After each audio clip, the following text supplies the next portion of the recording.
What's going on, guys? Aaron from Airsoft GI, and today we're going to be going over the KLI Hi Capa line. And all the gameplay you see in this video were not taken by me. They were taken by Kevin. Let's get into it.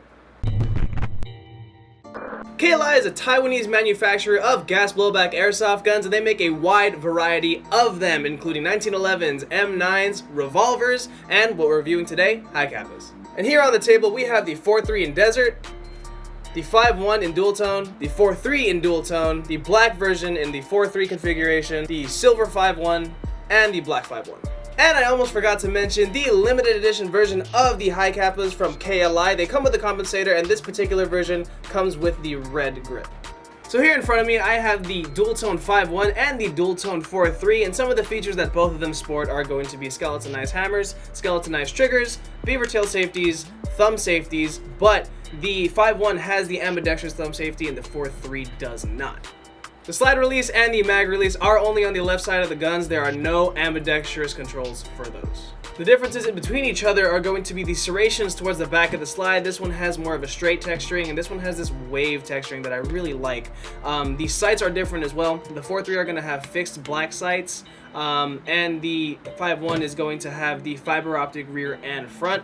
The beaver tail safeties are also different here. This one's a little more extended out on the 5.1, and on the 4.3 you have more of like a chubby, chody style beaver tail safety.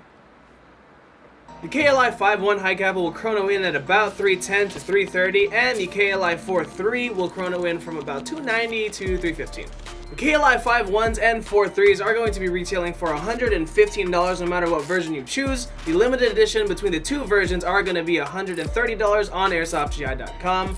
And the Baba Yaga 1911s are going to be $169.99, but if you order right now, it's $134.99 with the inclusion of a free magazine when they ship out.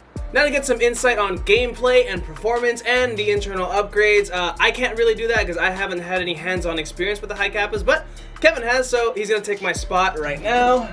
Just, so I yeah, can what get if it. I just, and then if you come out and then what if, Yeah. and then Okay. just kinda- And then just...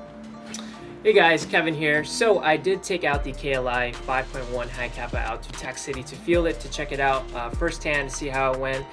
First impression is really good, really reliable. I didn't have any issues with it at all. And actually one of the highlights that I wanted to talk about was the KLI Hi Capa mags. They are extremely consistent. What is this called? The gasket? Gasket. The gasket on top is actually raised up a little bit, the lips on top, so it allows for a really good air seal and allows for consistent FPS when you're shooting. Another thing is on the back, the, what is this called? The valve? Release valve. Release valve. Another thing is the release valve on the back is actually bigger than standard Wii Hi Capa mags. The button, I guess you could say, is fatter, so it allows for more air release through your guns. Thick. The only thing I added onto it when I was out playing was an aftermarket outer barrel, threaded, so I could add a tracer unit. That way you guys can see when I shoot people and they don't call their hits. So one of the things I noticed out on the field while I was using it was the blowback on the gun felt really nice.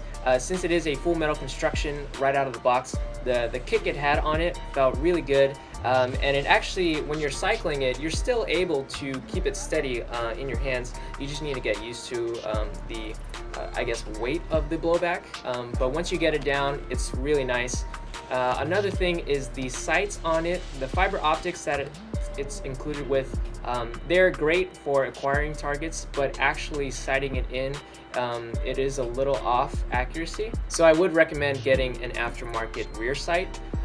Another thing about the accuracy is it shoots very straight once you adjust the hop-up bucking to where you want it to be, but at around 30 to 40 feet out, it will start to curve to the right about 10 degrees. It's not noticeable if you are using it only for CQB situations, but if you're trying to snipe someone across the field, you will start to see it just curve just a touch, but that's not really an issue for me. Sniping with a pistol? Listen, man, So I know the first thing you guys are going to ask is what is compatible with TM Aftermarket Parts, and luckily for you, I've compiled a list on all the things that are compatible with it, so you know what can work and what won't work. So first off is the aftermarket slide is compatible with this gun if you are using the stock hop-up unit. The stock hop-up unit is aligned with the lower frame, and it has a special fitting where if you use an aftermarket hop-up unit, it actually won't fit. But if you use it stock in an aftermarket slide, it will fit. Another thing is the blowback unit will work if you're using an aftermarket slide. If you try to drop in an aftermarket blowback unit in the stock slide, it actually won't fit as well, which is kind of standard. Some of the aftermarket slides, aftermarket blowback units have special fitting, so I wouldn't recommend trying to fit one in a stock slide. Another thing that is compatible right out of the box is dropping in an inner barrel and a bucking. But the one thing is a bucking will need a bit of fitment. You just need to cut the nub that allows it to lock in place in the hop-up unit. But once you get it fit, it'll perform great and get you some really accurate shots. So some things that I would do once I get a KLI Hi Capa stock. The first thing I would upgrade is inner barrel and bucking. That is the meat and potatoes of a Hi Capa. That is honestly all you need to upgrade in a Hi Capa. But if you want to get a little bit more fancy, then you can add a short stroke kit, which is what I would do, as well as a threaded outer barrel, because I love running tracers. I love seeing my BBs. And adding a tracer unit on here, maybe the Ace Tech, the shorter one, that'll work great on it as well. The last thing on my upgrade priority list that I would throw in here would probably be an upgraded hammer spring. I do know that gas blowback guns have a little bit of issues when you're playing outside in hot weather. So an upgraded hammer spring would prevent the possibility of light striking while you're playing, which does happen sometimes, but when I was running this guy indoors, I wasn't experiencing it, so that's why it's on the bottom of my priority list. And that about wraps it up for the KLI line of Hi Capas. If you like what you saw, please like, share, comment, and subscribe. And ring the bell icon above so you get notified of all of our new videos coming up soon. And if you guys like the gameplay that we implemented into this video, please comment down below. I know a lot of you guys wanted to see gameplay in the reviews, so we decided to throw you a bone this time, but it's been Aaron from Airsoft GI. And Kevin from Airsoft GI. See you on the next one.